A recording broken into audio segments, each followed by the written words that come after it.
congratulations to Burkina Faso, they have reclaimed the two major mines, two important mines in Burkina Faso, gold refinery. They reclaimed it from British. Oh God. Actually, I've been waiting for this. I've been waiting for this because I know these guys have been on legal battle with these people. They have been on legal battle with the British gold refinery company. I know, I have been waiting for this, and I was thinking, how is this guy going to do it? Because, you know, when it comes to British, these guys are always smart. They would come in the name of democracy, sign this document, and you know, these documents are signed by past leaders, you get? So I was thinking it's going to be a bit difficult because how is he going to do it? But he did it. He collected two major refineries. So Burkina Faso reclaimed two major refineries, nationalized it. It's now theirs, and they determine what happens with the two refineries. They collected it from the Britain. Babao.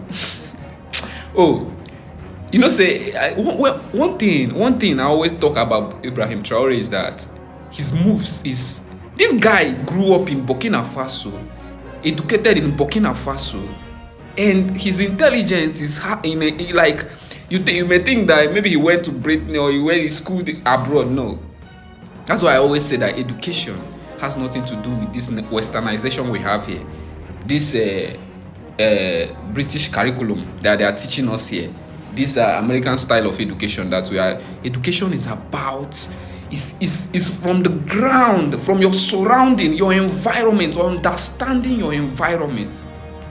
You see, this guy is smart, and his move is always in a silent move, like he moves strategically. See the way he reclaimed the two refineries. I was expecting this because I know they have been on legal battle for going to 1 year now, and he has won. There is one guy that is always on my comment section. He usually asks me, when are we going to have somebody like Ibrahim Traore, Burkina Faso president in Nigeria? And I was like, I don't know, because I don't know if we ever, with democracy, I don't know. With this democracy, I don't know. Do you know why? I don't think democracy can bring that, to be honest. I don't think. Western democracy, I don't think. You know, one thing I always say is that this Western, we Africa need to define our own democracy. We need to come together, know the content so that we can understand it. Are we really witnessing the uprise of Africa, or particularly North and West Africa? Just after Namibia did the great thing they have done yesterday, which we talked about, Burkina Faso has just retaken their gold mines from a British company that is said to be the largest miner in Africa. And guess what they did after retaking the mines? They immediately nationalized them. This is what Gaddafi did in Libya. As soon as he took power, he nationalized the nation's oil wealth, and Libya became heaven on earth. All the money that was stolen by the West from the country through their corporations stopped, and Libyans began owning their own wealth. This is exactly what Burkina Faso has now done. Little by little, they take back all their natural resources out of the hands of the colonizing corporations and nationalize them to enrich their people. That's how a third world country in their own classifications becomes a first world. That's how you break loose from these chains of new colonial strangleholds, not playing to the gallery. When you tell other African nations that this where their problems are coming from, they will foolishly and flamboyantly, ignorantly dismiss it and say, oh, forget it, we are the problem, we have the problem inside. Yes, collaborators from inside are the problem. But also you need to know and educate yourself about who are the real masters that are killing you.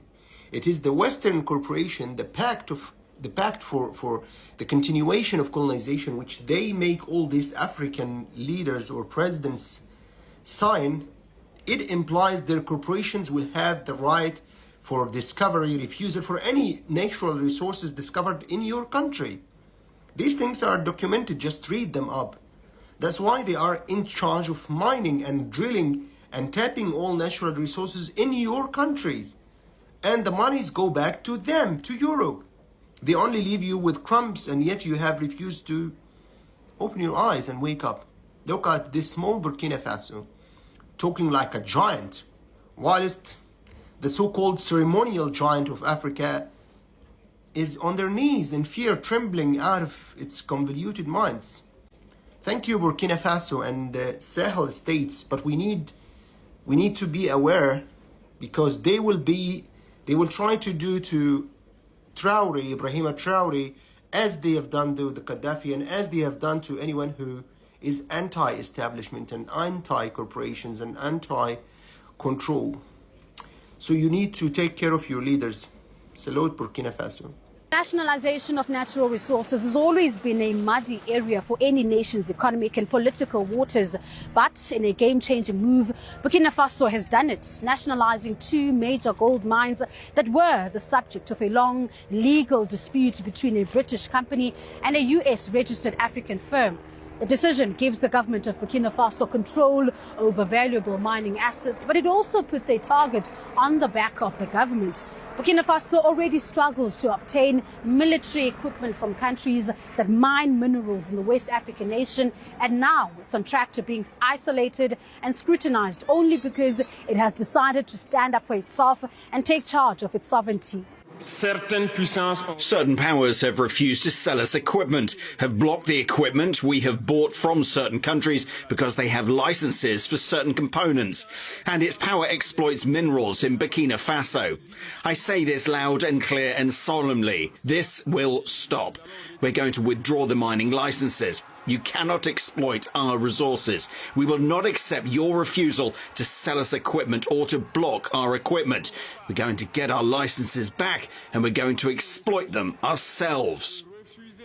You may be asking yourself, who is Endeavour Mining? Well, Endeavour Mining is one of the world's leading gold producers and the largest in West Africa. It is a UK-based company that has mine assets in Ivory Coast, Senegal and Mali, valued at billions of dollars. In the highly prospective Birimian greenstone belt across West Africa, natural resource wealth is going straight into the pockets of the British and other Western economies because of this mining. But that aside, reports also tells us that Endeavour has not only been exploiting Burkina Faso, but also Senegal, where it keeps 90% of the profits from its Senegalese operations.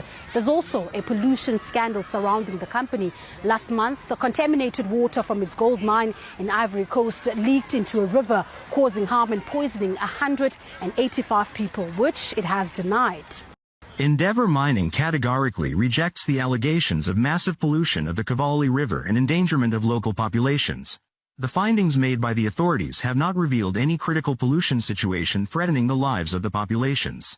The ongoing exploitative relationship between countries in the global majority and their former colonizers continues to erode the foundations of their liberty. And Burkina Faso says that this doesn't need to go on. In fact, it doesn't need such partners, especially when there are others. We have partners who've agreed to sell us equipment and who have even offered to be able to deliver strategic equipment to us and for us to be able to pay in time. We thank them for these gestures. And again, we say thank you to the people who have understood the meaning of the fight that we have to fight. Old colonial habits die hard. The convenience of the West always seems to take precedence over Africa. But one would be naive to think that the West has a legitimate concern about Africa, its people, or even about their development. However, it seems like African countries have found a reliable partner. The president explained that the government's decision was dictated by the need to fill the budget and build up the country's gold and currency reserves in the context of the anti-terrorist operation. He also promised to ask experts in the field of mining about the possibility of providing preferences for Russians. The page of predatory Western powers plundering mineral resources of the Sahel now seems to be turning once and for all. The story of Endeavour Mining in Burkina Faso is over. It is a start of many ways that the Sahel is taking back what it once lost and rightfully owns.